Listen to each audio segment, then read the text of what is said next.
Hello, welcome everyone, welcome to three step academy. आज हम बात करने वाले हैं हमारे इन टॉपिक्स के बारे में और ये हैं, सबसे पहले हम मोबिलिटी ऑफ इलेक्ट्रॉन के बारे में बात करेंगे, जो कि मोबिलिटी ऑफ किसी भी पार्टिकल की हो सकती है, लेकिन यहाँ पर हमारे पास इलेक्ट्रॉन है तो इलेक्ट्रॉन के बारे में बात करेंगे। Then relation between current and drift velocity, इसका कंप्लीट डिटेल्ड डेरिवेशन होगा कंप्लीट कॉन्सेप्ट के साथ। देन ओम्स लॉ, अब ओम्स लॉ स्टडी होगा, ओम्स लॉ का प्रूफ स्टडी होगा, अपने आप इसका डेरिवेशन आएगा तो प्रूफ उसके साथ साथ होना ही है। और इसके ग्राफ वगैरह के बारे में डिस्कशन करेंगे। फिर हम डिस्कशन करेंगे resistance and it's dependence, resistance के बारे में डिस्कशन होगा। और जो रेजिस्टेंस है उनकी डिपेंडेंस, कौन कौन से फैक्टर्स पे वो डिपेंड कर रहा है, वो वेरिएशन क्या क्या होता है उसके अंदर, उसके बारे में बात करेंगे। फिर स्पेसिफिक रेजिस्टेंस या रेजिस्टिविटी के बारे में बात करेंगे और कंडक्टिविटी के बारे में बात करेंगे। जितनी भी यहां पर मैंने आपको यूनिट्स, ये जो डिफरेंट क्वांटिटीज बताई है, इन सभी क्वांटिटीज की यूनिट्स भी होगी और इनके डायमेंशंस कैलकुलेट करने का भी तरीका बताऊंगा। और यूनिट्स तो मैं आपको कंप्लीट डेराइव करके बता दूंगा कि कौन कौन से क्वांटिटीज की कैसी कैसी यूनिट्स होती है। ये हमारी लेक्चर सीरीज चल रही है 12th board revision lecture series, जिसके अंदर आपको बहुत अच्छे से बिल्कुल A to Z फिजिक्स का नॉलेज होगा।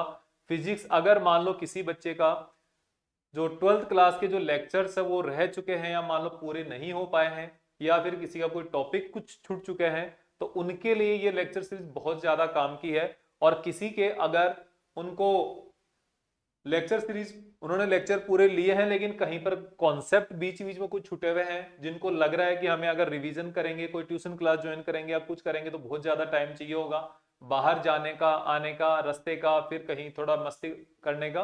तो अगर इस टाइम से बच के आपको ये चाहिए कि शॉर्ट टर्म में और लगभग 20 40 से 50 घंटे के अंदर आपको रिवीजन करना है, 40 से 50 लेक्चर के अंदर आपको रिवीजन करना है, तो इस लेक्चर सीरीज में आपका ये सारे काम पूरे हो जाएंगे। हमारा टारगेट ये है कि 5th ऑफ फेब तक हम पूरा कंप्लीट कोर्स कर चुके होंगे, रिवीजन कोर्स कर चुके होंगे, और वो भी बिल्कुल डिटेल के अंदर। और उसके बाद आप बिल्कुल अच्छे से तैयारी करना, पढ़ाई करना, रिवीजन करना किसी भी सब्जेक्ट का जिसकी इच्छा करे, और उसके बाद आप अच्छे से एग्जाम देंगे और बढ़िया से आपका बहुत अच्छे शानदार नंबर आने की उम्मीद करता हूं, मैं होप करता हूं। तो हम बिना किसी टाइम वेस्ट किए हम अपना जो लेक्चर है ये शुरू करते हैं। और इसके अंदर सबसे पहला अपना टॉपिक होगा mobility of electron. Mobility of electron को डिस्कस करने से पहले हमें पता है, हमने लास्ट लेक्चर में जो डिस्कशन किया था वो किया था ड्रिफ्ट वेलोसिटी के बारे में। ड्रिफ्ट वेलोसिटी, ड्रिफ्ट वेलोसिटी क्या होती है? vd is equals to minus E tau upon M. ये अपने ड्रिफ्ट वेलोसिटी का फॉर्मूला डेराइव किया था। या फिर आप यहां पर कह सकते हो, जो ड्रिफ्ट वेलोसिटी का अगर मैग्नीट्यूड की मैं बात करूं, केवल सिर्फ मैग्नीट्यूड, नो नेगेटिव पॉजिटिव, तो यहां पर हो जाएगा ई टाउ अपॉन एम। ये अपने पास क्या हो गया? ड्रिफ्ट वेलोसिटी हो गया। अब यहां पर आपको एक चीज ये ध्यान रखनी है, जो ड्रिफ्ट वेलोसिटी मैंने यहां पर आपके सामने लिखी है, इसी ड्रिफ्ट वेलोसिटी से यूज करके हम मोबिलिटी ऑफ इलेक्ट्रॉन डिफाइन करते हैं। मोबिलिटी किसी भी पार्टिकल की या किसी भी ऑब्जेक्ट की हो सकती है। मोबिलिटी का सिंपल सा मतलब ये होता है एबिलिटी टू मूव। अब एबिलिटी टू मूव का मतलब क्या है? जैसे मान लो आपने किसी को कहा कि चलो यहां से उठो और आपको चलना है, या आपने किसी को चलने के लिए आराम से बोल दिया, मूवमेंट करने के लिए बोल दिया, दौड़ने के लिए बोल दिया, तो आपने एक बार बोला और वो चल चुका आदमी या जो पर्सन है, आपका जो दोस्त है, जो भी है, ठीक है, वो आपने बोला और वो स्टार्ट कर दिया उसने चलना, तो वो इजी टू मूव है।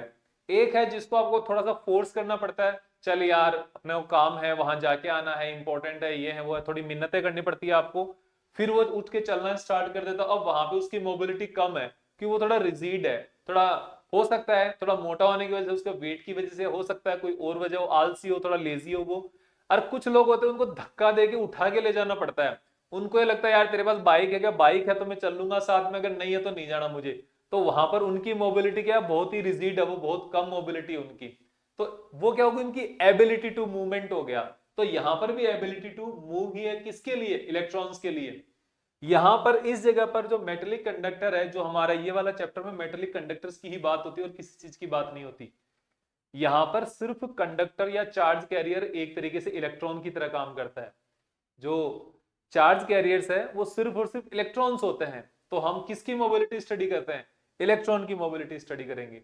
अगर हम अदर दूसरे चैप्टर्स की बात करें, दूसरे टाइप के सब्सटेंस की बात करें, जैसे कि सेमीकंडक्टर, वहां पे चार्ज कैरियर कौन होते हैं? वहां पर चार्ज कैरियर इलेक्ट्रॉन भी होता है और वहां पे चार्ज कैरियर होल भी होता है। तो वहां पे हम मोबिलिटी डिस्कस करते हैं इलेक्ट्रॉन की एज वेल एज होल्स की। तो यहां पर इन दोनों की मोबिलिटी स्टडी करेंगे। तो मोबिलिटी का मतलब जो कोई भी ऐसा पार्टिकल, ऐसा ऑब्जेक्ट जो मूवमेंट करता है, उसकी मोबिलिटी होती है। और मोबिलिटी का मतलब होता है एबिलिटी टू मूव। अगर इसको हम डिफाइन करें, क्वांटिटेटिवली डिफाइन करें, तो आप इसको कह सकते हो drift velocity per unit electric field. Drift velocity per unit electric field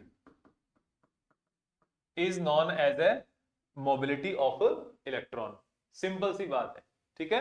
drift velocity of electron per unit electric field is known as a mobility of electron. अब इसको डिफाइन कैसे, मोबिलिटी को रिप्रेजेंट करते हैं म्यू से, and it is equals to drift velocity VD upon E. VD कितना होता है? E E tau upon M upon E. E tau upon M और साथ में ई आ गया। और अब ये आपके पास क्या हो जाएगा? ई से e cancel out, e tau upon m is equals to mu. ये आपके सामने यहां पर आ गया, mu equals to e tau upon m. Simple सी बात है, ठीक है। अब तो यहां पर अब ये जो मोबिलिटी डिपेंड किस पे कर रही है, ये देखो आप, मोबिलिटी किस पे डिपेंड कर रही है? रिलैक्सेशन टाइम टाउ पे डिपेंड कर रही है, जो अलग अलग सब्सटेंस का अलग अलग होता है। एक सब्सटेंस, एक मटेरियल का सेम होता है एक टेम्परेचर, फिक्स टेम्परेचर पे, ठीक है। लेकिन अलग अलग सब्सटेंस का, जैसे copper, aluminium, iron, gold, silver, ये सारे सब्सटेंस, इनका सबका रिलैक्सेशन टाइम अलग अलग होगा। Silver, silicon, germanium, gallium arsenide, ये बहुत सारे, ये मैंने आपको लास्ट वाले सेमीकंडक्टर्स बताए हैं और पहले वाले सारे मेटेलिक कंडक्टर बताए हैं। तो इनके लिए टाउ की वैल्यू क्या होती है? अलग अलग होती है, रिलैक्सेशन टाइम की वैल्यू। तो इनकी मोबिलिटी भी अलग अलग होगी, डिफरेंट डिफरेंट होगी। लेकिन ई और एम, इलेक्ट्रॉन, ई क्या है? चार्ज ऑफ इलेक्ट्रॉन, एम क्या है? Mass of electron. तो ये तो कांस्टेंट है, तो इनसे कोई इंपैक्ट नहीं होता। केवल और केवल किस पे डिपेंड करता है? रिलैक्सेशन टाइम पे डिपेंड करता है। जितना ज्यादा रिलैक्सेशन टाइम होगा, उतनी ज्यादा वहां पर इलेक्ट्रॉन की मोबिलिटी होगी इन पार्टिकल्स के, इन सब्सटेंसेस के अंदर। तो दिस इज मोबिलिटी, इसमें इतना ही है। अब इसकी अगर यूनिट कैलकुलेट करनी हो, तो आप कैसे यूनिट कैलकुलेट करोगे? Unit of mobility. तो देखो, mobility is equals to VD upon E. VD की यूनिट क्या होती है?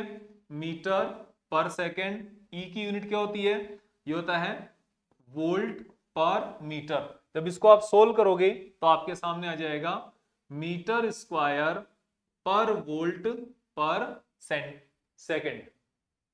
अब यहां पर एक चीज और आ जाती है, अगर इसकी एक और यूनिट की बात करूं तो इसकी यूनिट होती है सेंटीमीटर स्क्वायर पर वोल्ट पर सेकेंड।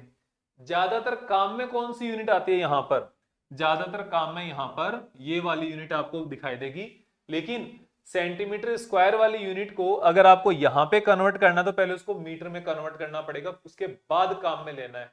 क्योंकि हमारा जितना भी कैलकुलेशन है, वो सारा कैलकुलेशन एमकेएस यूनिट्स में है, एसआई यूनिट्स में है। और ये वाली जो यूनिट है किसकी यूनिट्स में है? ये आपकी सेंटीमीटर यानी कि सीजीएस यूनिट्स में आ गई। तो वहां पे आपको चेंज करना आना चाहिए। फिर हम बात करते हैं इसकी डायमेंशनल फॉर्मूला क्या है। तो ड्रिफ्ट वेलोसिटी तो एक तरह की वेलोसिटी ही है, इसका डायमेंशनल फॉर्मूला लिख देना। और जो ई है इलेक्ट्रिक फील्ड, इसका डायमेंशनल फॉर्मूला लिख के सोल्व करना आपको। इजी वे में आपके सामने इलेक्ट्रिक फील्ड और वीडी, इनकी डायमेंशनल फॉर्मूला रखने के बाद मोबिलिटी का डायमेंशनल फॉर्मूला आसानी से आ जाएगा। तो इसमें कोई ज्यादा आपको टेंशन लेने की जरूरत नहीं है। अब हम आगे नेक्स्ट टॉपिक की बात करते हैं, जो कि बहुत इंपॉर्टेंट है। और इस चैप्टर के अंदर ये टॉपिक बहुत ज्यादा इंपॉर्टेंट और बहुत ज्यादा मायने रखता है। तो अभी हमारा टॉपिक है इसके लिए relation between current and drift velocity. Relation between current and drift velocity. Current को आप आई से रिप्रेजेंट करते हो और ड्रिफ्ट वेलोसिटी को आप वीडी से रिप्रेजेंट करते हो। आई एंड वीडी के बीच में रिलेशन आपको फाइंड आउट करना है, सिंपल सी बात यही है। तो देखो, इसके पहले जब हम यहां से रिलेशन फाइंड आउट करते, इससे पहले एक हम बात कर लेते हैं किसी भी कंडक्टर की। ये आपके पास कोई भी एक कंडक्टर है जिसकी आपने लेंथ कंसिडर की है, एल लेंथ कंसिडर की है यहां पे, और यहां पर आपने एक बैटरी कनेक्ट कर दी। बैटरी का ये पॉजिटिव टर्मिनल है, ये नेगेटिव टर्मिनल है, ये पॉजिटिव है तो पॉजिटिव चार्ज यहां गया, ये नेगेटिव है तो नेगेटिव चार्ज यहां आ गया। जब ये दोनों एक दूसरे के आसपास में आ गए चार्ज, तो आप इसको देख सकते हो कि जो बैटरी का जो पोटेंशियल डिफरेंस है, वो पोटेंशियल डिफरेंस आपने यहां पर लगा दिया। ये पोटेंशियल डिफरेंस है, ठीक है। और जब आपने ये V यहां पर लगाया है तो V upon L is equals to क्या आ गया, इलेक्ट्रिक फील्ड। तो इस पूरे कंडक्टर के अंदर इस डायरेक्शन में एक इलेक्ट्रिक फील्ड हो गया।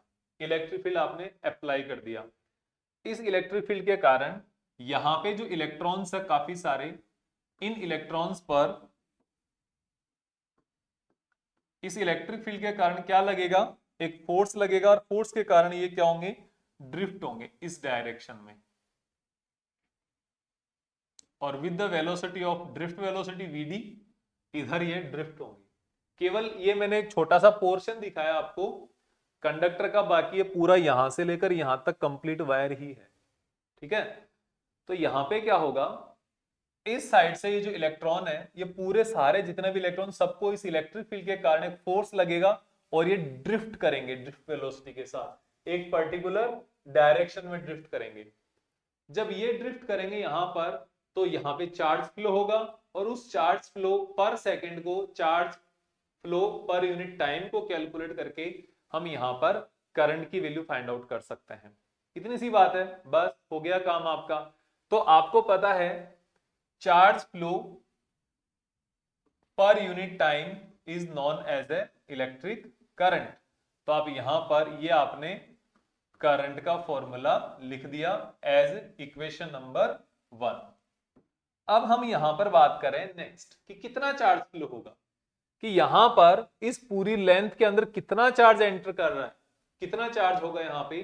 तो आप ये करोगे कि अगर इसके अंदर इलेक्ट्रॉन चार्ज डेंसिटी या इलेक्ट्रॉन डेंसिटी अगर स्मॉल n है, तो यहां पे देखो मैं आपको बता देता हूं पहले क्या क्या टर्म आपको याद रखनी है। इस कंडक्टर के लिए इलेक्ट्रॉन डेंसिटी की वैल्यू है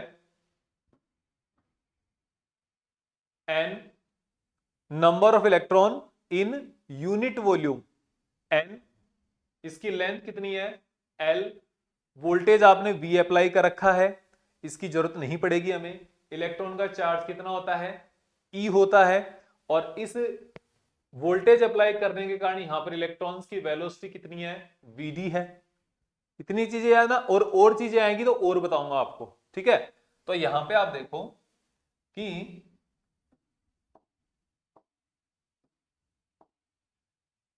चार्ज कितना फ्लो रहा है, Q।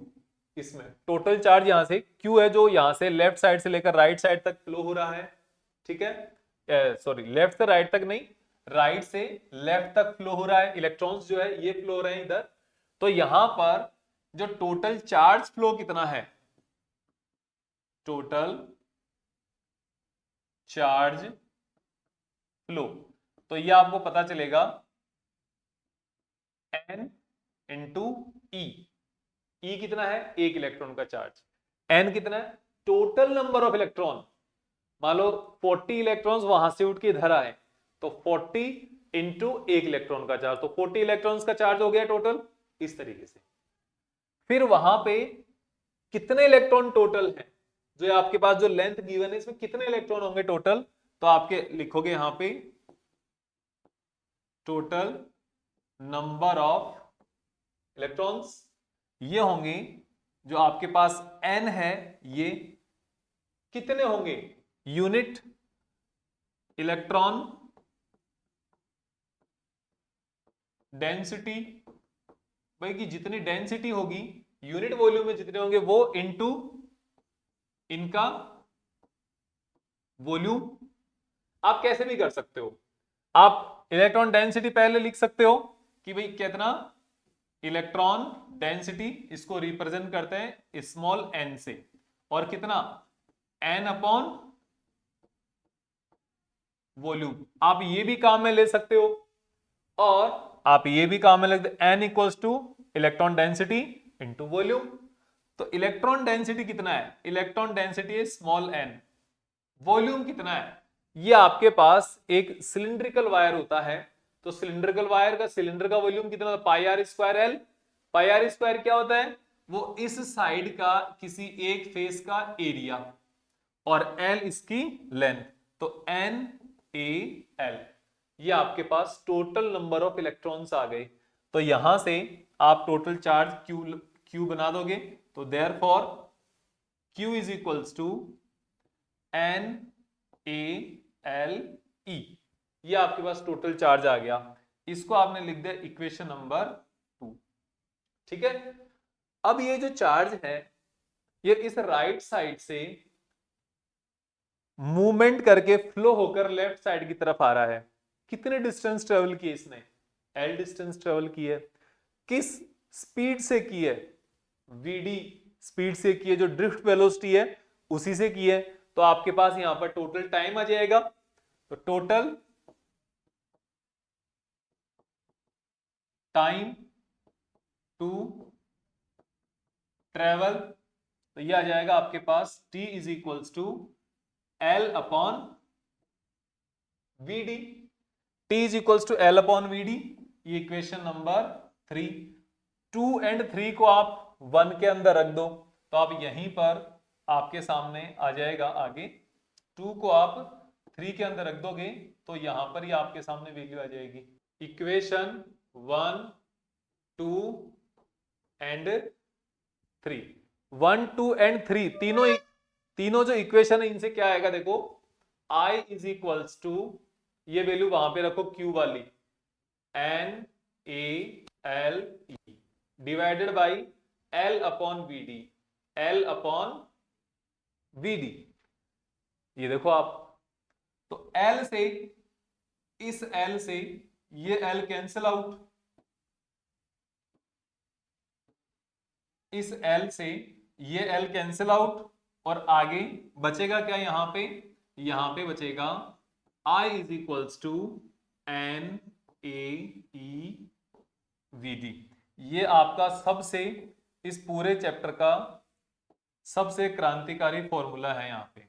ये अगर आपने अच्छे से कर लिया तो इट्स वेरी इंपॉर्टेंट एंड बहुत अच्छा रहेगा आपके। ये एक्चुअल में मैं बॉक्स बना रहा हूं जिससे कि आपको पता रहे, लेकिन ये नहीं पा रहा। ये लो, ये आपका फॉर्मूला आ गया एंड इट इज इंपॉर्टेंट। ठीक है, I equals to N A E V D, इसको आप इंपॉर्टेंट मान के चलेंगे क्योंकि ये कहीं पर भी आ सकता है, इससे रिलेटेड कोई क्वेश्चन आ जाता है, ये खुद एग्जाम में उठ के आ जाता है डायरेक्ट, तो क्या ही बात है। लेकिन यहां पर इसको हम एक स्टेप और आगे लेके जाएंगे, एक स्टेप इसको और आगे लेकर चले जाते हैं अगर, तो क्या जाता है, हमारे पास है I equals to N A E V D. तो मैं इस I अपॉन ए कर दिया, तो इस A को इसके नीचे ले आया तो बचेगा एन ई वी डी। तो I इक्वल्स टू क्या हो गया, I इक्वल्स टू क्या हो गया, I upon A, I upon A equals to हो गया करंट डेंसिटी J, और इसको बोला जाता है एन ई वी डी, इसको बोला जाता है एन ई वी डी, इस तरीके से। तो ये जो है आपके पास फिर से एक इंपॉर्टेंट फॉर्मूला आ गया। अब देखो मैं आपको बताऊं, यहां पे जो क्वेश्चन आता है ना वो दोनों तरीके से आ सकता है। अगर क्वेश्चन ये आता है आपके पास, derive the relation of current and drift velocity, तो आपको ये पूरा डेरिवेशन करना है यहां तक, इस जगह तक। और यही डेरिवेशन अगर आपको ऐसे पूछा जाए, फाइंड या derive the relation between current density and drift velocity, same derivation आएगा और इसमें ये एक स्टेप और आ जाएगी, या जो 2 स्टेप है ये और ऐड हो जाएगी और आपका डेरिवेशन यहां पर पूरा हो जाएगा।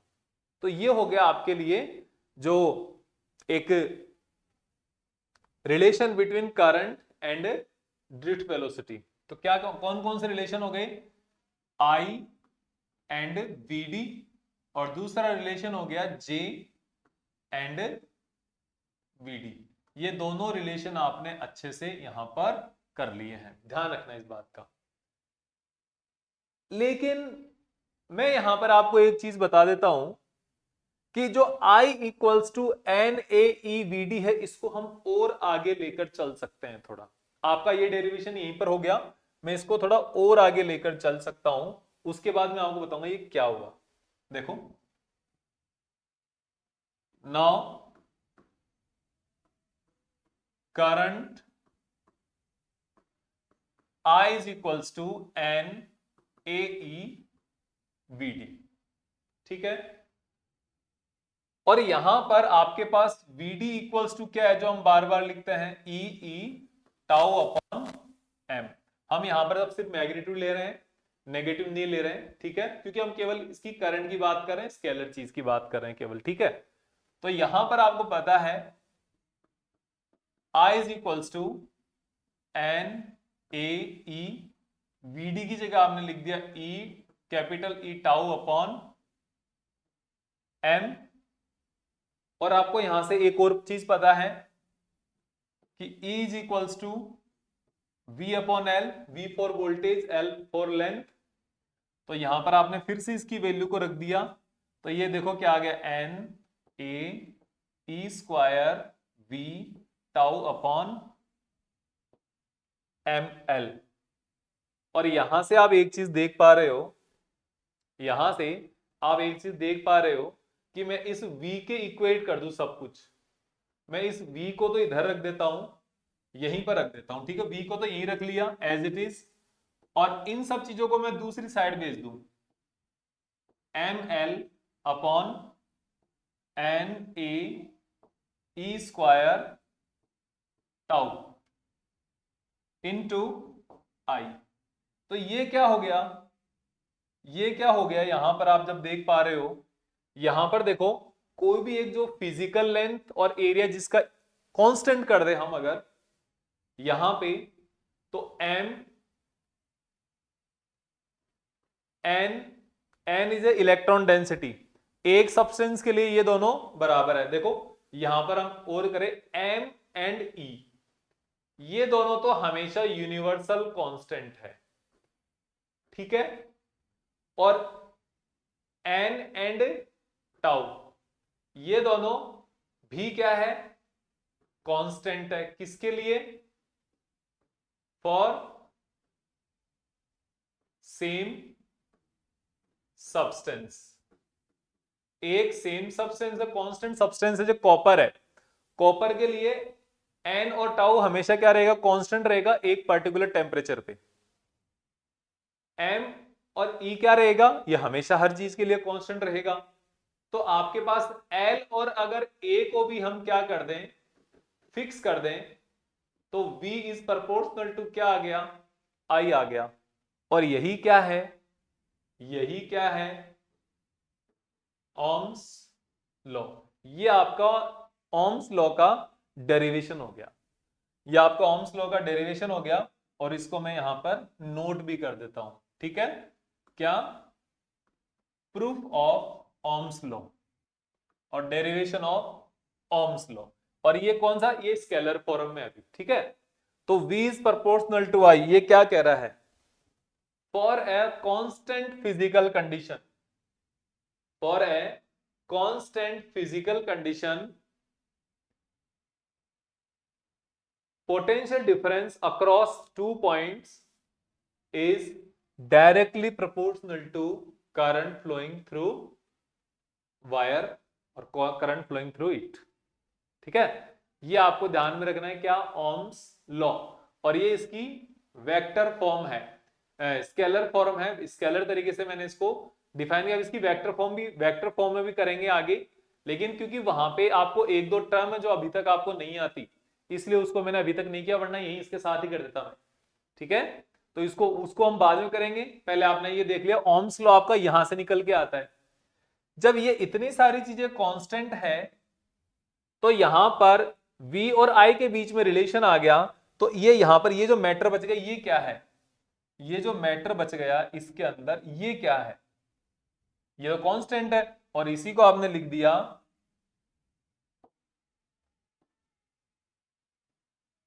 ml upon NA E square tau is equals to R, और इसको क्या बोल दिया जाता है, इसको बोल दिया जाता है रेजिस्टेंस, इसको बोल दिया जाता है रेजिस्टेंस। तो आपके सामने क्या हो गया, V is equals to R I या IR।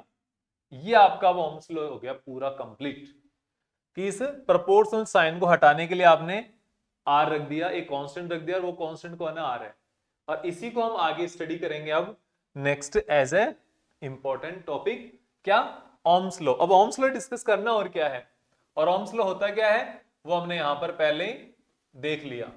ओम्स लॉ का स्टेटमेंट ये है, at constant physical conditions voltage across 2 points of a wire or a conductor is directly proportional to current flowing through it or current flowing through wire at constant physical condition।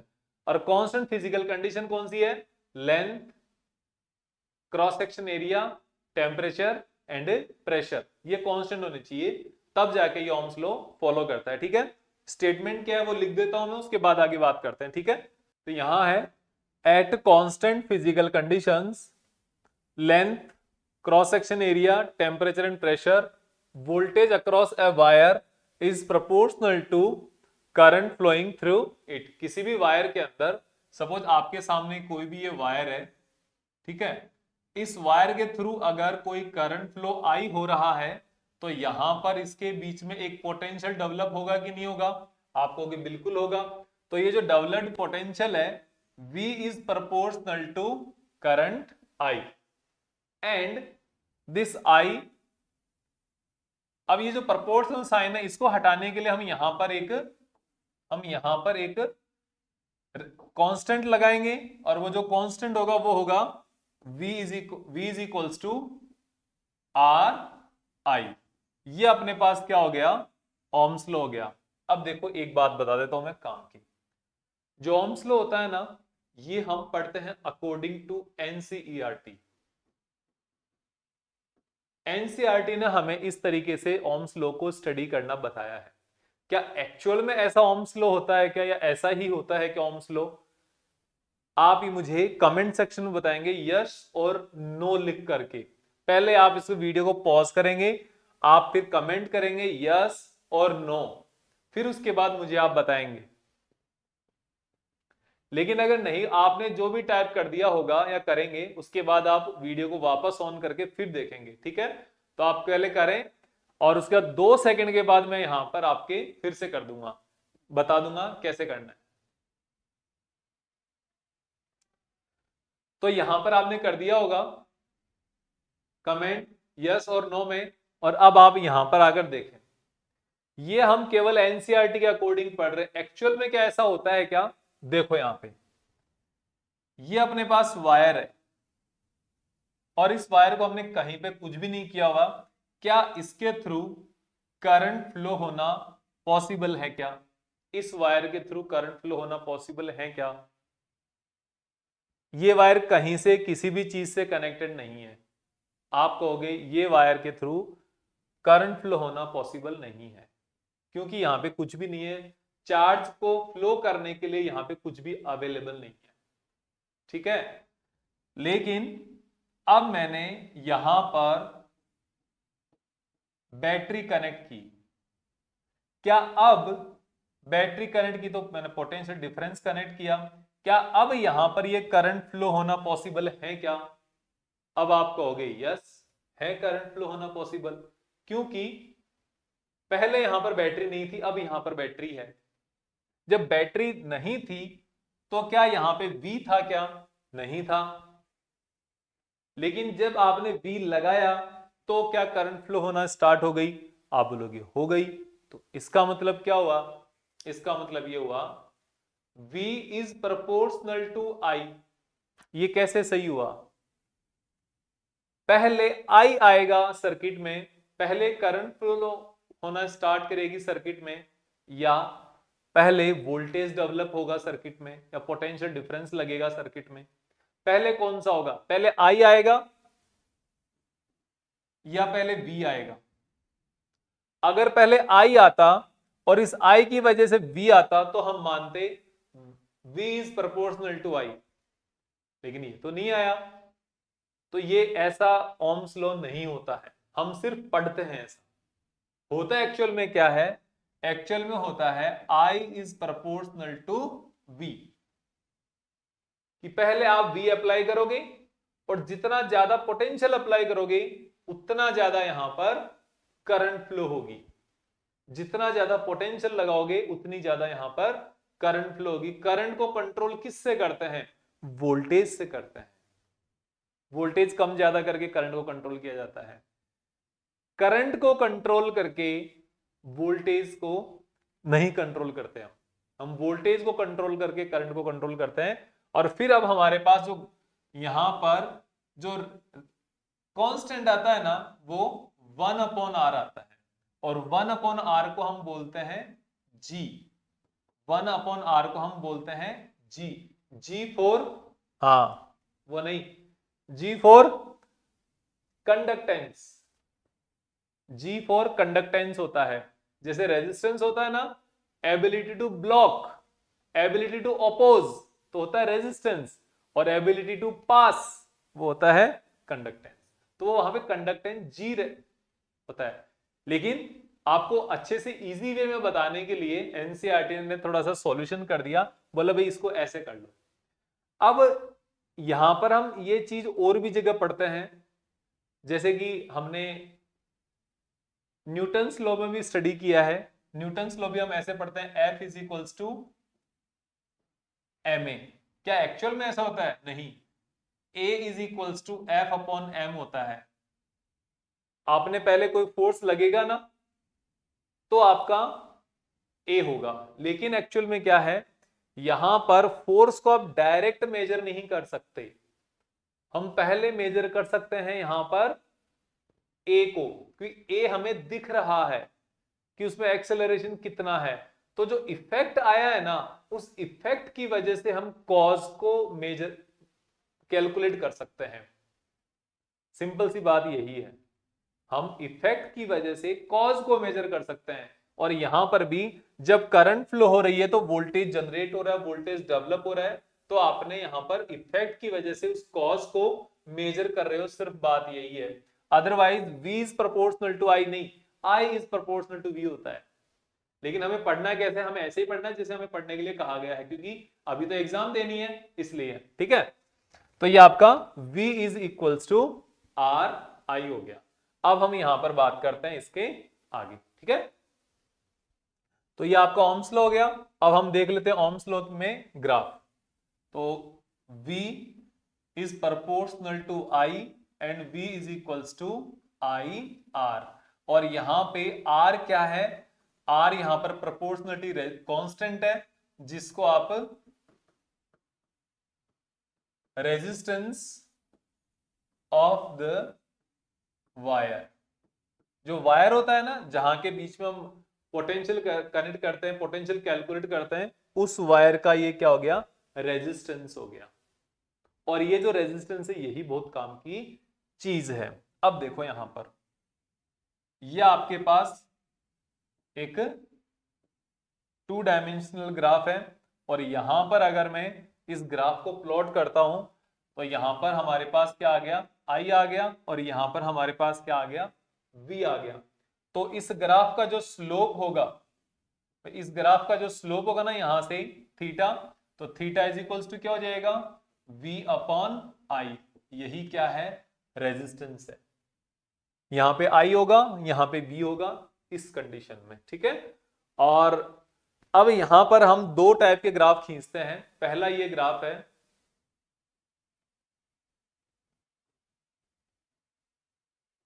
ये आपके पास दो graph है, ठीक है। ये first conductor है, ये second conductor है, और ये यहां पर V है और यहां पे I है। तो आप ये देखो, इसके लिए R1 और R2, R1 और R2 में क्या रिलेशन होगा? R1 और R2 में क्या रिलेशन होगा? R1 R2 R2 होगा, R1 is greater than R2 होगा, या R1 is less than R2 होगा, ये आपको ध्यान रखना है। तो इसके लिए आपको एक काम करना है फिक्स। इसका स्लोप क्या होता है? स्लोप होता है, पहले θ1 लिख लो, θ2 लिख लो, ये tan θ आएगा, tan θ1 और tan θ2। ये स्लोप यही होता है, किसी भी ग्राफ का जो स्लोप होता है ना, वो tan θ होता है। ये बेसिक्स ऑफ मैथमेटिक्स की जो क्लास है वो देख के आना, अगर आपको ये पता नहीं है तो। स्लोप जो होता है वो tan θ होता है किसी भी ग्राफ के लिए।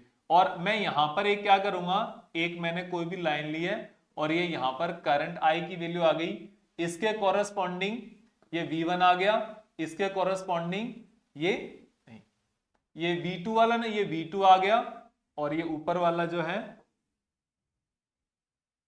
ये V2 और ये V1, क्योंकि ये इस V1 वाले ग्राफ पर टच कर रहा है। तो आपको V1 अपॉन I दोनों में कॉमन है, V2 अपॉन I। तो आपको पता है V1 is greater then V2, ये वाली जो वैल्यू है V2 से ज्यादा बड़ी है ना, ये वाली ज्यादा बड़ी होने से ये काम ऐसा है। तो ये क्या है? ये R1 है, ये क्या है? ये R2 है। तो R1 is greater than R2, क्योंकि अब आपको मैं थोड़ा सा देसी मेथड से बताता हूं, देसी तरीके से। कैसे? ज्यादा वोल्टेज लगाने पर भी कम करंट फ्लो हो रही है, सिंपल सी बात है। ज्यादा वोल्टेज लगाने पर तो ज्यादा करंट होनी चाहिए थी, लेकिन ये तो उतनी हो रही है। इसका मतलब इसमें ओपोज करने की एबिलिटी ज्यादा है, तो रेजिस्टेंस ज्यादा हो गया, खत्म बात, इतनी ही है, सही है ना। और कम वोल्टेज पर भी ज्यादा करंट फ्लो हो रही है, तो उसकी एबिलिटी कम है ओपोज करने की, तो यहां पे करंट रेजिस्टेंस कम है, ठीक है। तो R1 is greater than R2, simple सी बात है। तो ये आपको ध्यान रखना है। अगर यहां पर I और V को पलट दे, एक दूसरे के साथ शिफ्ट कर दे, तो फिर ये भी शिफ्ट हो जाएगा, क्योंकि वहां पर जो रेजिस्टेंस आता है वो 1/R आता है। और एग्जाम में दोनों तरीके से आ सकता है, आपको दोनों टाइप की प्रैक्टिस करके जाना है। ये हो गया आपके पास ओम्स लॉ। तो ओम्स लॉ के अपने पास इतना ही है। अब हम बात करते हैं डिपेंडेंस ऑफ रेजिस्टेंस। पहले रेजिस्टेंस क्या होता है उसकी बात करते हैं, ठीक है। पहले रेजिस्टेंस क्या होता है उसकी बात करते हैं, डिपेंडेंस हम बाद में करेंगे। इसमें देखो, जब हमने अभी यहां पर इसके रेजिस्टेंस के बारे में जब हम बात कर रहे थे, या करंट फ्लो के बारे में, ड्रिफ्ट वेलोसिटी के बारे में, यहां पर हमने इतना सारा डिस्कशन किया। इन सब में क्या था, कोई भी जो कंडक्टर है, इस कंडक्टर से अगर कोई करंट फ्लो हो रही है, तो करंट फ्लो होने का एक वे क्या है, किस तरीके से करंट फ्लो हो रही है, ये आपने देखा होगा। करंट फ्लो होने का मेन जो कारण है वो यहां पर इलेक्ट्रॉन्स है, और इन इलेक्ट्रॉन्स पर इलेक्ट्रिक फील्ड के कारण एक यहां पर नेट में मोशन हो रहा है। लेकिन ये नेट में तो मोशन है, क्या ये सारे इलेक्ट्रॉन इलेक्ट्रिक फील्ड लगाने के बाद क्या ये पर्टिकुलर डायरेक्शन में, स्ट्रेट डायरेक्शन में मोशन करेंगे? ऐसा तो नहीं करेंगे। ये तो हमने कल ही बात कर ली कि जो ड्रिफ्ट वेलोसिटी होगी वो भी होगी जिगजैग मोशन टाइप ही। लेकिन इलेक्ट्रॉन्स अब इधर से ऑपोजिट साइड में नहीं जाएंगे, वो इलेक्ट्रिक फील्ड के ऑपोजिट जाएंगे, राइट से लेफ्ट साइड की तरफ जाएंगे। लेकिन इलेक्ट्रॉन का मोशन इस तरफ नहीं होगा, करंट जो होगा ना वो जरूर इस तरफ होगा। करंट की डायरेक्शन तो ये होगी, लेकिन इलेक्ट्रॉन का नेट फ्लो इस डायरेक्शन में चलता जाएगा। क्या ये इलेक्ट्रॉन स्ट्रेट मोशन करेंगे? बिल्कुल भी नहीं करेंगे। तो कैसे करेंगे? ये इलेक्ट्रॉन एक अब भी मोशन करेंगे तो एक दूसरे के साथ कोलिजन करते करते ऐसे जिगजैग मोशन ही करते रहेंगे। तो ये इलेक्ट्रॉन्स कंटिन्यूअसली एक दूसरे से कोलिजन तो ये अब भी कर रहे हैं, और इसी कोलिजन के कारण इन इलेक्ट्रॉन्स को एक पर्टिकुलर डायरेक्शन में स्ट्रेट जाने के लिए यहां पर क्या कुछ ऑब्स्टेकल्स पैदा होता है। इस ऑब्स्टेकल के कारण करंट में ऑब्स्टेकल होता है, करंट फ्लो होने में परेशानी आती है। तो करंट फ्लो होने के लिए जो ऑब्स्टेकल पैदा हो रहा है बीच में, उसी को आप क्या बोल रहे हो, उसी को रेजिस्टेंस बोला जाता है। तो resistance is nothing but A obstacle produced in the flow of current. तो इसको हम अभी डिफाइन कर देते हैं। तो रेजिस्टेंस क्या होता है? Obstacle produced in the flow of current by the conductor is known as a resistance. और इसका फॉर्मूला क्या था? आपने को पता है ओम्स लॉ जो हमने डिस्कस किया था वो क्या है? V is equals to I R, और R इज इक्वल्स टू हो गया अपने पास V अपॉन I। ये अपने पास एक फॉर्मूला हो गया किसका? रेजिस्टेंस का फॉर्मूला हो गया। ये रेजिस्टेंस आ गया हमारे पास। रेजिस्टेंस का करंट और वोल्टेज के साथ रिलेशन है ना, वहां से है ये। एक्चुअल में जो रेजिस्टेंस का सबसे बेसिक जो फॉर्मूला है, फंडामेंटल जो फॉर्मूला है, वो नहीं है ये।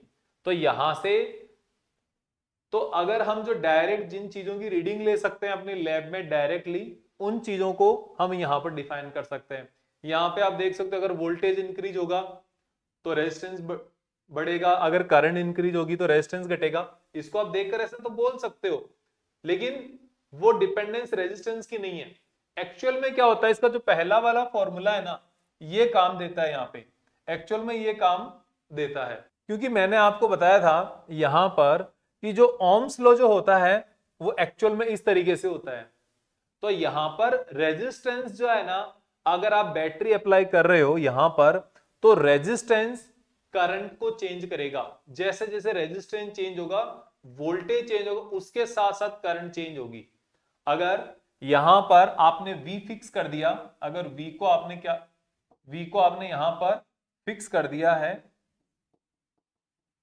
तो क्या होगा? R के इंक्रीज होने पर करंट डिक्रीज होगी, R के डिक्रीज होने पर करंट इंक्रीज होगी। सिंपल सी बात है ये। करंट के कारण या वोल्टेज के कारण रेजिस्टेंस चेंज नहीं होगा। यहां पर जो कांस्टेंट क्वांटिटी है वो कौन है? वो यहां पर रेजिस्टेंस है, जिसको हम वेरी कर सकते हैं। और रेजिस्टेंस अगर हमने एक सब्सटेंस फिक्स कर दिया, फिर हम वोल्टेज वेरी कर सकते हैं। ठीक है, तो यहां पर जो है V equal R equals to V upon I. अब हम इसका आगे का बात करते हैं कि जो रेजिस्टेंस होता क्या है। तो आपने देखा था जो हम ओम्स लॉ, जो हम ये वाला फॉर्मूला जहां से हमने डेराइव किया है, एक बार हम अगर देखें तो हमारे पास है I is equals to N A E V D. V D is equals to क्या है? N V D is equals to क्या है? E E tau upon M. और ई को आप क्या लिख सकते और E को आप क्या लिख सकते हो? V upon l. तो ये आप यहां पे लिखोगे तो आपके वी डी इक्वल्स हो जाएगा E V tau upon M L. और ये वैल्यू आप यहां पे रखोगे तो आपके सामने आ जाएगा I is equals to N A E into E V tau upon M L. तो I इज इक्वल्स टू आपके सामने आ गया N A E square tau upon M L into V. तो V इज इक्वल्स टू आ गया यहां पर, तो V है ना, V इज इक्वल्स टू आ गया एन ए, नहीं not N A, V is equals to M L upon N A E square tau आई। ये आ गया। अब आप I को इसके नीचे ले आओ, चाहे अगर आप I को यहां से इस V के नीचे अगर ले आते हो तो ये क्या बन गया? ये बन गया आपके लिए R। तो R जो वैल्यू है ना वो इसकी होती है। जो R है वो आपके पास यहां पर, इसके लिए R is equals to M L upon N A E square tau. यहां से आप R की डिपेंडेंस कैलकुलेट कर सकते हो। और यहां पर एक चीज और बतानी जरूरी है कि इस R की यूनिट क्या होगी? Unit of resistance.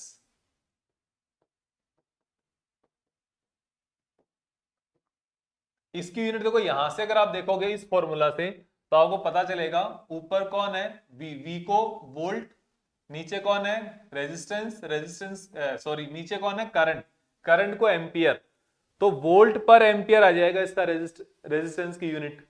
तो वोल्ट पर एम्पियर का एक अलग से नाम है जिसको लिखा जाता है OHM, क्योंकि ओम्स ने इस रेजिस्टेंस को स्टडी किया था, ओम्स ने करंट एंड वोल्टेज के बीच में रिलेशन दिया था।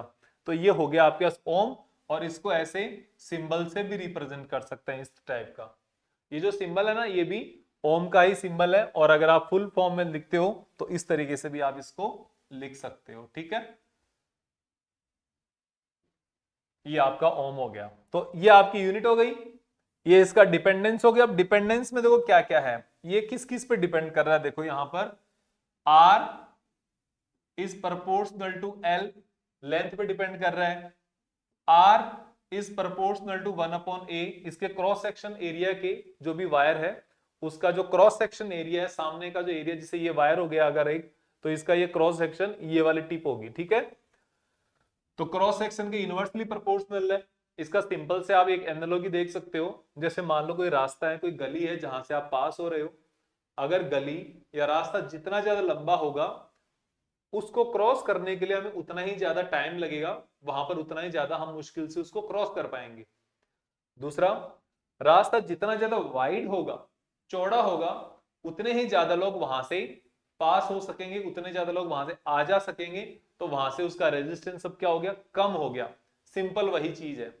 और रेजिस्टेंस किस किस पे डिपेंड कर रहा है, देखो रेजिस्टेंस एक लेंथ पे डिपेंड कर रहा है, एक उसका एरिया पे डिपेंड कर रहा है। अगर हम यहां पर और आगे बात करें, रेजिस्टेंस एक डिपेंड कर रहा है 1/n पे, n for density of free electrons. किसी भी सब्सटेंस के लिए डेंसिटी ऑफ फ्री इलेक्ट्रॉन जो है वो फिक्स होता है। And then R is proportional to 1/tau, ये इसका रिलैक्सेशन टाइम है। ये भी अलग अलग सब्सटेंस के लिए तो अलग अलग होता है, लेकिन एक सब्सटेंस के लिए, एक टाइप के मटेरियल के लिए, जैसे कॉपर है, कॉपर के लिए n और टाउ ये हर एक कंडीशन में कांस्टेंट टेम्परेचर पर सेम होगा, टेम्परेचर बदलने पर बदल जाएगा। तो यहां पर किन किन चीजों पे डिपेंड कर रहा है रेजिस्टेंस, रेजिस्टेंस लेंथ पे, एरिया पे, और टेम्परेचर चेंज होने से ये दोनों चेंज हो जाते हैं, तो टेम्परेचर पर भी चेंज होता है। टेम्परेचर का इफेक्ट हम नेक्स्ट लेक्चर में डिस्कस करेंगे। आज हम केवल और केवल डिस्कस करेंगे इसके लेंथ पर होने वाले, लेंथ के साथ साथ होने वाले चेंजेस पर।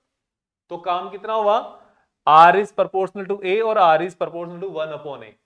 तो काम कितना हुआ, R is proportional to L and R is proportional to 1/A, इन दोनों पर काम हुआ। तो इन दोनों को हम यहां पर आगे बढ़ाएंगे। बाकी ये वाले जो दोनों है ना, इन दोनों को हम इसको ये रेजिस्टिविटी के साथ काम करेंगे, और ये उस समय काम करेंगे जब यहां पर हम टेम्परेचर की डिपेंडेंसी स्टडी करते हैं। अब रेजिस्टेंस एक्चुअल में तो 4 डिफरेंट टर्म्स पे डिपेंड कर रहा है, number, density of electron, relaxation time, और फिजिकल उसकी शेप एंड साइज, शेप और साइज, शेप से उसका एरिया क्रॉस सेक्शन में कितना कम ज्यादा है, और साइज उसकी लेंथ कितनी ज्यादा या कितनी कम है, इन सब पे डिपेंड कर गया कौन, रेजिस्टेंस। अब इनकी डिपेंडेंस को डिफाइन करने के लिए हम आगे देखते हैं। देखो जैसे आपने देखा R is proportional to L and R is proportional to 1/A, दोनों को आप कंबाइन करो, इन दोनों को कंबाइन करने पर आपको मिला R is proportional to 1/L/A, ये हो गया ना। और आपको पता है इस प्रोपोर्शनल साइन को हटाने के लिए हम एक कांस्टेंट लगाएंगे यहां पे, और वो कांस्टेंट होगा रो, L/A। ये जो रो है ना, ये एक कांस्टेंट है, और इसको बोला जाता है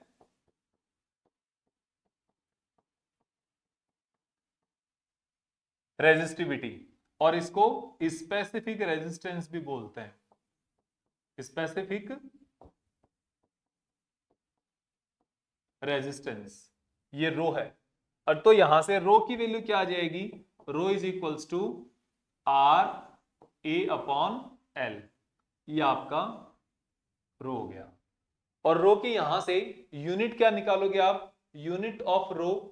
यूनिट देखने पर आपको पता चलेगा इसकी यूनिट बहुत ही सिंपल है, इसकी भी यूनिट, तो rho is equals to R A upon L.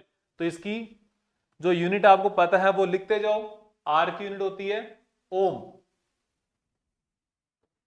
Area की यूनिट मीटर स्क्वायर, लेंथ की यूनिट मीटर, तो यहां पर इसकी यूनिट हो गई ओम मीटर। ऐसे भी लिख सकते हो और ऐसे भी लिख सकते हो आप ओम मीटर। इस तरीके से आप रेजिस्टिविटी की या स्पेसिफिक रेजिस्टेंस की यूनिट भी लिख सकते हो।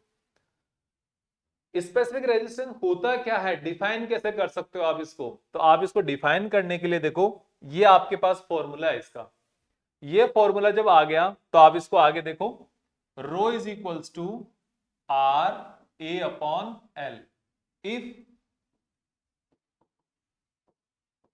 ए is equals to 1 metre square और l is equals to 1 metre. A is equals to 1 metre square, l is equals to 1 metre, तो रो इज इक्वल्स टू क्या हो गया, R into 1 upon n, 1 upon 1 equals to R. तो आप यहां पे define कर सकते हो, specific resistance is a resistance per unit length of a conductor having unit cross section area. कि यहां पर यूनिट क्रॉस सेक्शन अगर एरिया है तो उसकी पर मीटर लेंथ का कितना रेजिस्टेंस है, उसको आप डिफाइन कर सकते हो एज ए स्पेसिफिक रेजिस्टेंस या रेजिस्टिविटी। ये तो आपको एक सिंपल सी इसकी डेफिनेशन हो गई, लेकिन इसको आगे करना कैसे है, देखो जो रो है इसको लिखोगे ऐसे, resistance of a conductor per unit length having unit cross section area. Unit cross section area वाले कंडक्टर का पर मीटर का जो रेजिस्टेंस है वो आपका स्पेसिफिक रेजिस्टेंस होगा। यूनिट इसकी आपके सामने क्या हो गई, मीटर, ओम मीटर इसकी यूनिट हो गई। फिर हम अगर इसको और आगे बात करें तो रो इज इक्वल्स टू आपके सामने आर ए अपॉन एल। और रेजिस्टेंस क्या आया था, जब हम रेजिस्टेंस की बात करेंगे तो रेजिस्टेंस आपने देखा था थोड़ी देर पहले, ये वैल्यू आई थी रेजिस्टेंस की, ये M L upon N A E square tau. ये वैल्यू याद रखना, ये वैल्यू लिखनी है M L upon N A E square tau. ये इसकी रेजिस्टेंस की वैल्यू है। इनको आप यहां पे सब्स्टिट्यूट करो तो rho is equals to M L upon N A E square tau into A upon l. तो एल से एल कैंसिल आउट हो गया, ए से ए चला गया, तो आपके पास बचेगा एम एन ई स्क्वायर टाउ। तो अब आप यहां पर देखो, आप जब यहां पर देखोगे इसको तो आपको पता चलेगा कि क्या ये जो रो है ये एल एंड एरिया क्या दोनों पर डिपेंड कर रहा है क्या, नहीं कर रहा। एरिया का और लेंथ का यहां पे कोई भी रिलेशन नहीं है। तो किसी भी सब्सटेंस का शेप या उसकी साइज, इन दोनों पे डिपेंड नहीं करता है कौन, स्पेसिफिक रेजिस्टेंस, ये डिपेंड नहीं करता है। याद रखना, चाहे आपके पास कोई कॉपर है, चाहे इस साइज का हो, लेंथ ज्यादा हो चाहे लेंथ कम हो, एरिया चाहे ज्यादा हो चाहे एरिया कम हो, कुछ भी हो, कोई इंपैक्ट नहीं होगा। इन दोनों के लिए स्पेसिफिक रेजिस्टेंस हमेशा सेम होगा। रेजिस्टेंस डिफरेंट हो सकता है, स्पेसिफिक रेजिस्टेंस सेम होगा एट कांस्टेंट टेम्परेचर। ये भी बता देता हूं, कांस्टेंट टेम्परेचर सब क्या है, कॉपर है, सभी क्या है, कॉपर है। अगर ऐसा हो जाए इनमें से कोई एक आयरन हो जाए, एक एल्यूमिनियम हो जाए, फिर चेंज हो सकता है, फिर हम बराबर नहीं करेंगे, लेकिन सेम मटेरियल का हमेशा क्या रहेगा, ये चीजें इक्वल रहेगी एट कांस्टेंट टेम्परेचर पे। तो ये आपको ध्यान में रखना है। अब हम बात करेंगे यहां पर इसके बाद इसकी नेक्स्ट टर्म की, और इसकी नेक्स्ट टर्म क्या है? तो स्पेसिफिक रेजिस्टेंस अपने जो डिस्कशन किया था सारा स्पेसिफिक रेजिस्टेंस का ही था। अब है हमारे पास कंडक्टिविटी। देखो कंडक्टिविटी क्या है? कंडक्टिविटी आपको इस तरीके से देखना है जैसे आपके पास जो रेजिस्टिविटी या स्पेसिफिक रेजिस्टेंस था उसको बोला जाता है ability to oppose the current by a substance. यहां पर है ability to pass the current. Simple देसी तरीके से तो अपन इसी तरीके से समझेंगे सिंपल लैंग्वेज में कि ability to pass current is known as a conductivity. और अगर इसको न्यूमेरिकली डिफाइन करते हैं तो आप ये कह सकते हो reciprocal of resistivity is known as a conductivity. या आप ये ability to pass electric current is known as a conductivity and it is measured as a reciprocal of resistivity. तो इसको रिप्रेजेंट कैसे करते हैं? इसको रिप्रेजेंट करते हैं सिग्मा से, और सिग्मा इज इक्वल्स टू आएगा आपके सामने 1/रो। जब 1/रो आ गया तो आपको पता, ये तो इसका डायरेक्ट फॉर्मूला आ गया, और 1/रो जब आ गया तो आपको पता है रो इज इक्वल्स टू क्या होता है? रो इज इक्वल्स टू होता है क्या? देखो यहां पे m/n e² टाउ, ये आपका रो का वैल्यू आ गई। तो सिग्मा यानी कि 1/रो की वैल्यू आ गई m/n e² टाउ। ये वैल्यू यहां सब्स्टिट्यूट करोगे तो 1/m/n e² टाउ, तो ये निकल के आएगा n e² tau upon m। तो sigma is equals to n e² tau upon m।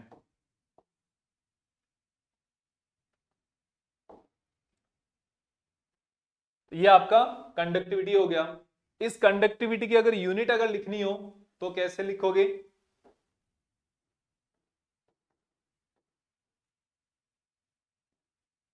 Sigma equals to 1/रो, और रो की यूनिट क्या होती है? ओम मीटर। तो अब आप इसको ऊपर लिख सकते हो ओम इनवर्स मीटर इनवर्स। अब इसको एक और तरीका है लिखने का, ओम इनवर्स मीटर इनवर्स। इसको एक और तरीका है, ये यहां पर ओम इनवर्स है ना, तो इसको ऐसे भी लिखा, इसी के अंदर ये इस पावर है कि m पहले आ जाएगा, h और o फिर बाद में आ जाएगा। तो m o h m को m h o म्हो, ये ओम है ना, इसको आपने लिख दिया म्हो मीटर इनवर्स। तो this is also a unit of conductivity, और ये तीनों ही यूनिट आपको पता होनी चाहिए। देखो रेजिस्टेंस की यूनिट होती है ओम, स्पेसिफिक रेजिस्टेंस या रेजिस्टिविटी की होती है ओम मीटर, कंडक्टिविटी की होती है म्हो मीटर इनवर्स या ओम इनवर्स मीटर इनवर्स। दोनों तीनों तरीके से आपको आना चाहिए, पता होनी चाहिए कि कोई भी आपके ऑब्जेक्टिव क्वेश्चन में कहीं पर भी आ सकता है, इसलिए मैं आपको यहां पे बता रहा हूं। ठीक है, तो ये आपका हो गया यहां तक कंडक्टिविटी के लिए। अब हम यहां पर मैंने आपको बताया था कि ओम्स लॉ का वेक्टर फॉर्म स्टडी करेंगे, तो वो अब हम यहां पर लास्ट में ओम्स लॉ का वेक्टर फॉर्म स्टडी करने वाले हैं। ठीक है, vector form of Ohm's law, इसमें भी कुछ सारी चीजें जो आपको ध्यान में रखनी है, अभी हमने वो सब कुछ डिस्कस कर चुके हैं, तो इसलिए यहां पर हमारा सिर्फ डेरिवेशन का ही काम है। इसको क्या होता है ओम्स लॉ, ये आपको ऑलरेडी पता है कि जो रेजिस्टेंस है, जो वोल्टेज है, it depends upon current. Voltage across two point in a wire is directly proportional to current flowing through it. Okay, तो यही तो होता है। तो अब आगे हम देखते हैं यहां पे करंट। देखो current I is equals to N A E V D. ठीक है, v D is equals to e E tau upon M, ये लिखोगे आप। तो I is equals to N A E into e E tau upon M. तो आप यहां पे लिखोगे n A E square tau into E upon m. A को इधर ले आओ, आई अपॉन ए, ये हो जाएगा एन ई square tau upon m into E, तो ये क्या हो जाएगा जे, और इधर एन ई square tau upon m E. तो ये सब तो ठीक है, लेकिन आपको पता है एन ई स्क्वायर टाउ अपॉन एम, तो ये क्या हो जाता है, ये हो जाता है सिग्मा, जो कि कंडक्टिविटी होती है। और आपके पास आ गया J is equals to sigma E, ये होता है आपके पास vector form. J is a vector quantity, E is also a vector quantity. तो यहां पे आपने इसका J और E के बीच में आपने रिलेशन बता दिया। और आपको अभी इसी के बारे में, इसी को देखना है अच्छे से कि इस तरीके से आपने जो आपके सामने E and J and E है, इसका आपने रिलेशन देख लिया। और अब हमारा इस लेक्चर में इतना ही है। नेक्स्ट जो पार्ट है वो हम नेक्स्ट लेक्चर में डिस्कस करेंगे। और आप वीडियो को लाइक करें, शेयर करें अपने फ्रेंड्स के साथ, और सब्सक्राइब करें चैनल को अगर आप नए हैं। और जितने ज़्यादा हो सके शेयर किया जाए, और अपने फ्रेंड्स उनको भी बताएं कि ऐसी कोई रिवीजन लेक्चर सीरीज चल रही है, आपको ज़्यादा से ज़्यादा इसके कॉन्सेप्ट क्लियर हो। और अगर फिर भी कोई दिक्कत आती है आप कमेंट करके पूछें। जितने मेरे को बीच में क्वेश्चंस रहते हैं आप वो बता सकते हैं, मैं नेक्स्ट आने वाले लेक्चर्स में या किसी संडे को अलग से टाइम निकाल करके उन सारे क्वेश्चंस का आपको आंसर दे सकता हूं। ओके, तब तक के लिए थैंक यू वेरी मच।